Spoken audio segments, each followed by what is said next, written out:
ng Diyos nga among gialagaran. And tama ang gingon ni Albert nga, naapagid no, si Lord, namuhat pagid siya sa atong matalo sa kakinabuhi. And tonight, in line gihapon sa atong theme sa month of September. So, i-share na ko ang pulong sa Ginoo sa Exodus chapter 15, verse 11. Nag-ingon ang word in order. Who among the gods is like you, O Lord?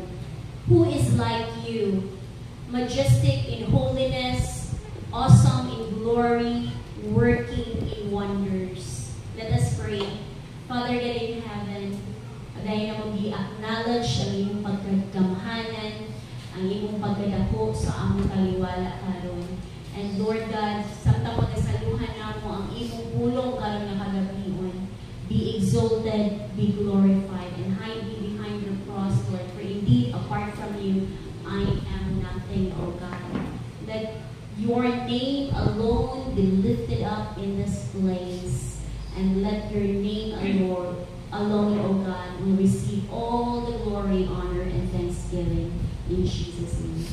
Amen. Praise God. Again, basahan ako sa Exodus chapter 15, verse 11. Who among the gods is like you, O Lord? Who is like you? Majestic in holiness, awesome in glory, working in wonders. Kining Exodus 15, usama na siya kaawit. This is the song of Moses and Miriam. Nakakompose din sila of song. Kaya ang previous na verses ani, mo na yung katong time na ni-cross na sila sa Red Sea, di ba? And kabalo kita, usay na nitabuan to. No, gitunga sa Lord ang Red Sea, and then, hindi lang basa-basa na pagkatunga. No?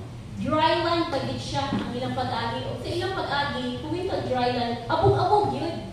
So, grabe din siya ka-dry. Grabe ang milagro nga dibuhat sa Lord sa ila. And daghan pa yung mga nakitabo sa ila ani nga time, no? Ang pag-provide sa Lord sa ilang kinabuhi.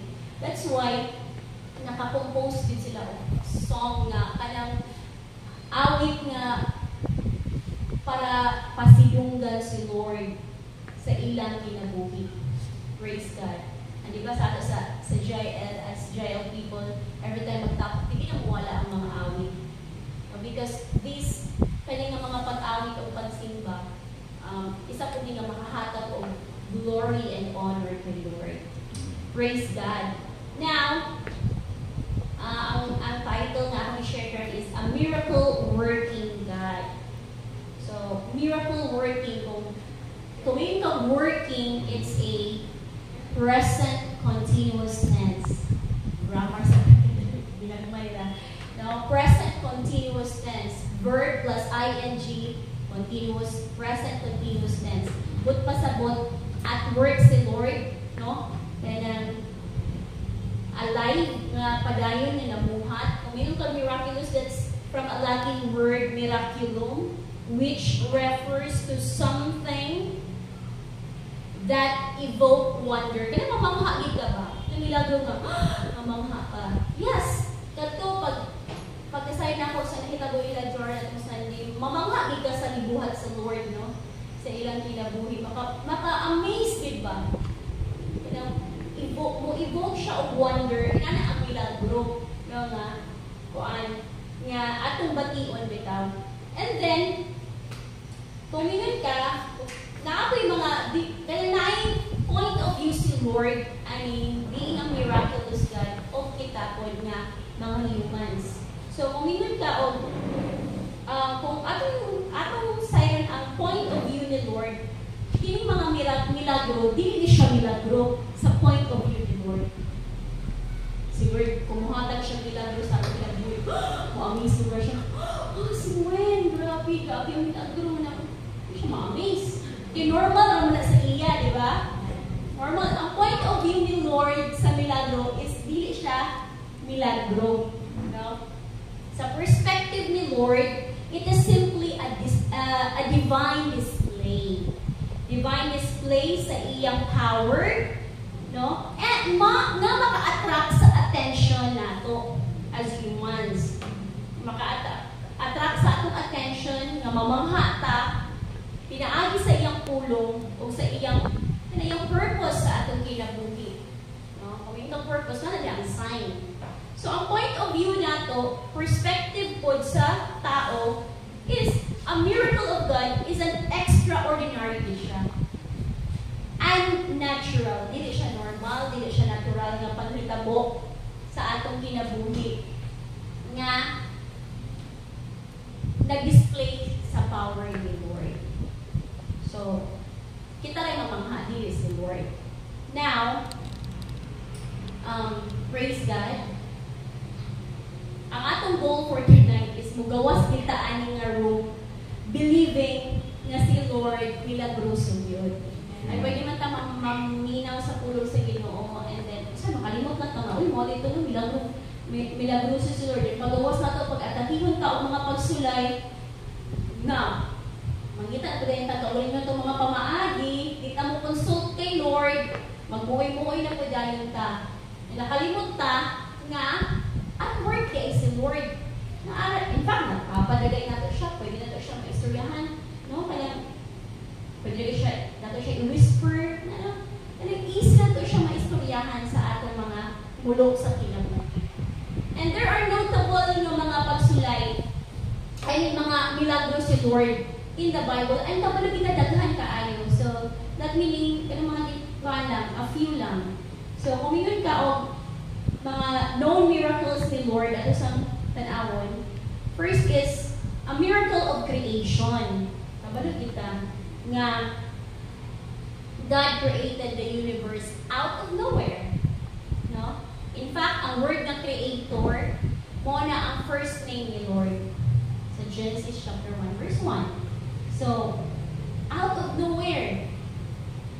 So, klaro gid kaayo nga minagroso gid si Lord sa atong point of view. Nakabuhat niya yung kalibutan out of nowhere. And then, miracle of judgment. Narinig yung mga miracle of judgments, no? Ang katulad ang nahitabo sa Sodom and Gomorrah.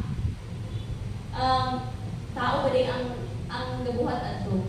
Atong i-allow sa Lord na itong gino ni Lord yung i-sunugon or i-demolish ang Sodom and Gomorrah. Di man tao ang nabuhat ato. So, judgment siya, pero in a miraculous way kaya nga, mamangha man ka nga, hala, in-anong na ito sa Sodom and Gomorrah. Pero again, dili siya kanang, it's just a display of power sa point of view ni Lord. Atong nahimong asin ang wife ni Lot. Ma-amaze kita. So, that's a miracle of judgment ni gihapon. Kisa may makabuhat atong kuan. Atong nahimo siyang asin. Diba wala man? Hindi man tao. Si Lord na gihapon. And then, dapat ato pang flood, no? Judgment man to ni Lord sa human race, pero si Lord gihapon ang nakabuhat ato. And then, yun na yung gitawag miracles of provision. Dapat kayo tayo makita ani. Sa time nila Moses, walay bakery. But for 40 years, grabe, tagaan sila mana. Sabi mo, amazing ba?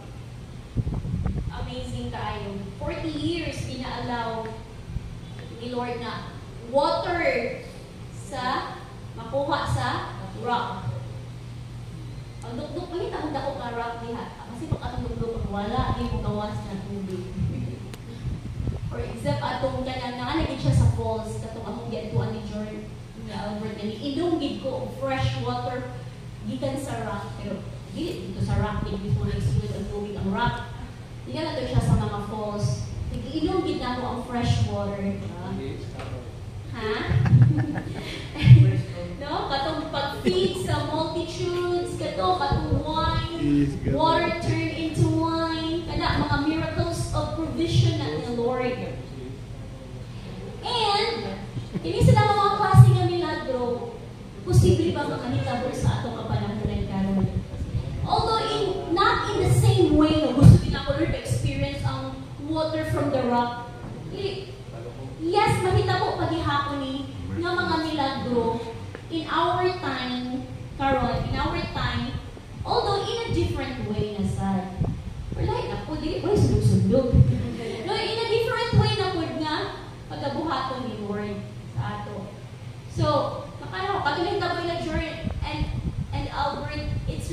miracle from the Lord.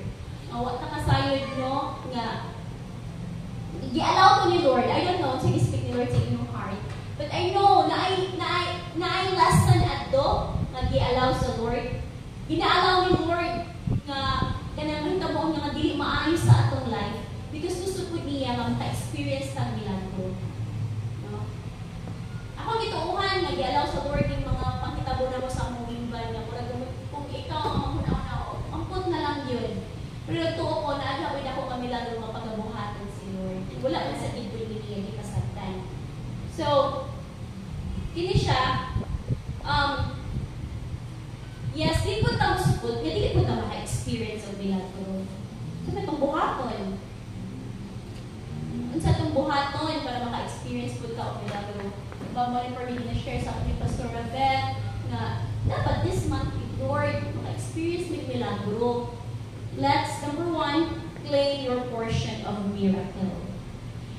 In claiming, dapat tuuhan. Diba? So, kung mag-claim ka, kalakit din ang faith, ang pag-believe na mahitabo din siya. It's a matter of believing. It's a matter of our faith na kay Lord.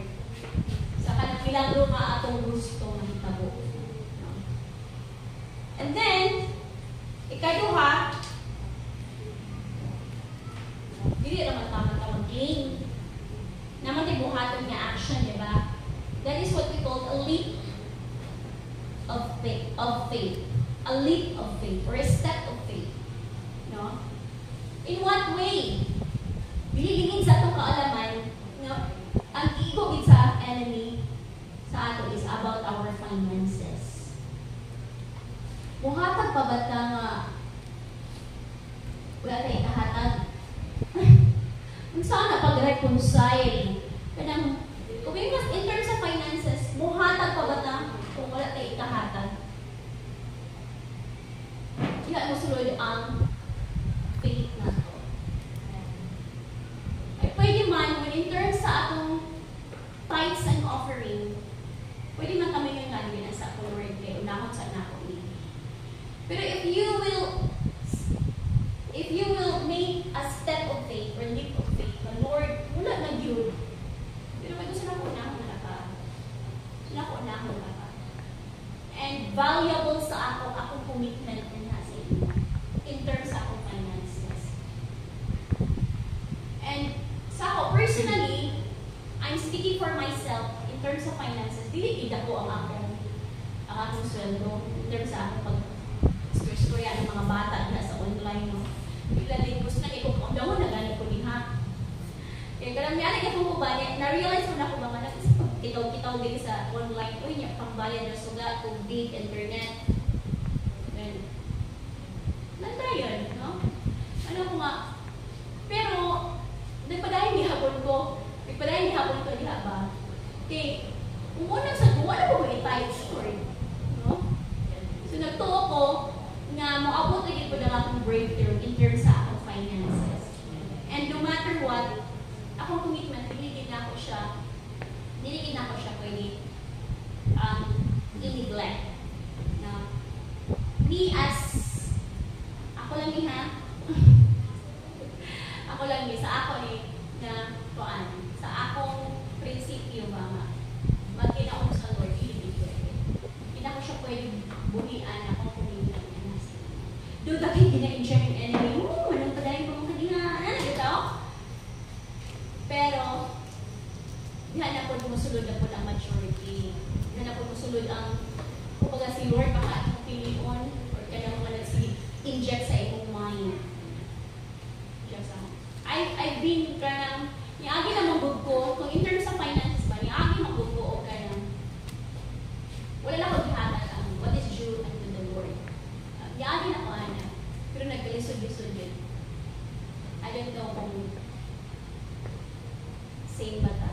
But para sa ako, nagkalisod-lisod yun. And magsige akong hilak. So, mo na ang nahitabo na, oh Lord, I want to have a step of it. Mas gamay lagi kayo niya akong income or pigit ko give up. Kaya nagtuo ko, moabot lagi ang akong breakthrough for this one. So, that's in terms of So in terms po of sa physical na aspect, sige, kung whether we like it or not, dili naging safe karon ang tanan. So, mag-step of faith with that in terms po sa physical na aspect. Na maging healthy living, so, depende sa inyo na, kung sa inyong pamaagian. So, in terms of relationship, step of faith. I-give up pa din yung mga relationship or ipadayon din. Pero atong tanawon nga, kung i-give up na, kung saan ka milagro ang mga kamuan na. Or kung ipadayon mo, kung ipadayon din mga relationship, inaalaw po din mo at bubuhat sa Lord kung mga milagro sa inyong ginagawa. Hindi lang relationship sa mag-asawa o ba na, even sulod sa family. And I really praise God nga ang nahitabo sa akong pamilya is sila bitang na-reconciliation na nahitabo, na ay kanang forgiveness na nahitabo, na ay i-allow si Lord kayos kaayo in the past, but nakita sa Lord ang among mga desire na we want unity, and i-grant na ni Lord sa sulod sa family na ako. So, it's because na ay step of faith na ibuhat. So, but again, hindi lang sa finances, even sa atong physical, sa atong relationship, sa community, i-allow nato ang magmilagro si Lord sa atong life. And lastly, so dapat naging sold out ta sa pulong sa Ginoo na bubuhat din siya ang mga milagro. Like dire, ang gibuhat ni Lord sa mga Israelites sa time nila Moses o ni Miriam. Nakaala na sila, Lord, kinsa ka may sama ka imo? No? Who among the gods is like you, O Lord? Yes, kaya nga sundog-sundog. Kaya nga mabuhat po o kanyang mo turn sa water into blood. Ay, sundog ana. Kaya magbuhat og serpent. Kaya magbuhat og ilang mga magic ba? Pero wala yun nakaawat. And moona ang Ginoo nga itong ialagayan mga igsoon. Kaya niya kapubuhat o mga milagro. Yes, we believe that He is the same yesterday, today, and forever. Amen. So nakakantagod si Miriam o si Moses and the whole Israelite community who is like you, majestic in holiness, awesome in glory, working wonders. So namangha magigihapon sila sa gibuhat sa Ginoo sa mga. Gusto ba ta mamangha ta sa pagabuhat ni Lord sa atong kinabuhi? Sa atong kaugalingon, sa atong family. We want that mga igsoon. Mo na atong gusto. So again, let us claim our portion. Dapat na imo. Hindi na mag-ibog-ibog sa uban, may pasikuhan. Ano siya business, mapaiyakuan. Ibog-ibog na ba dahil talaga na makita na sa social media. May pasikuhan, Lord. Ako, wala. Mahal pa dahil ta. So, claim your portion. And then, leap or step of faith. Make a step of faith. And being sold out sa pulong sa Ginoo. And hindi ta mag-doubt that God is able to buhaton na sa ating life. Amen? Amen. Yan na ito taason. Kalimot na sagda. Praise God. So, again, so on, let us continue to believe na kaya magigihapon ni Lord na magbuhat ng milagro sa ating kinabuhi. Whatever situation sa imong life, bubut na kayo na sitwasyon, sakit na kayo na sitwasyon, but nagtuo ko na kapag yun muabot yun ang katubagan sa ating mga kapatid. Amen? Sa ngalan kita'y buhaton. Natay buhaton. Amen? Praise God. Let us all stand.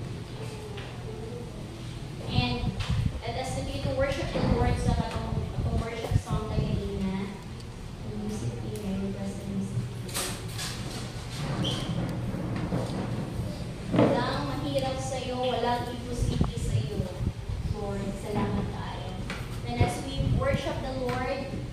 let's prepare also para sa atong mga pag-angko. Okay. By Sister Hannah. Hallelujah. Okay, so I will give you the time na mag-commune with the individually kay Lord. Lord, I want also na magkaroon ka na maklaim ko na ko akong portion. And hindi ko ito basta-basta mamuklaim without doing something. We have also yun igsoon nga mubuhat po sa atong part so that the Lord will also do His part. Hallelujah. Oh, we praise you, God. Hallelujah. Nalaybig tayo, Diyos, sa walay katapusan. Salamat, Lord God, for reminding us tonight, Lord God, that you are a miraculous God, that you are a miracle-working God, that you are a God na mong ialagaran, na the same yesterday, the same karon, and the same, Lord God, sa future. Hallelujah. Hallelujah.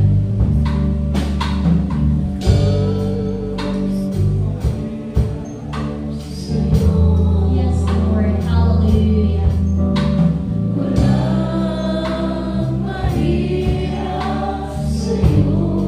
Thank you, Lord. Thank you, Lord.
Hallelujah. Hallelujah. Let us remain standing para sa atong prayer tonight.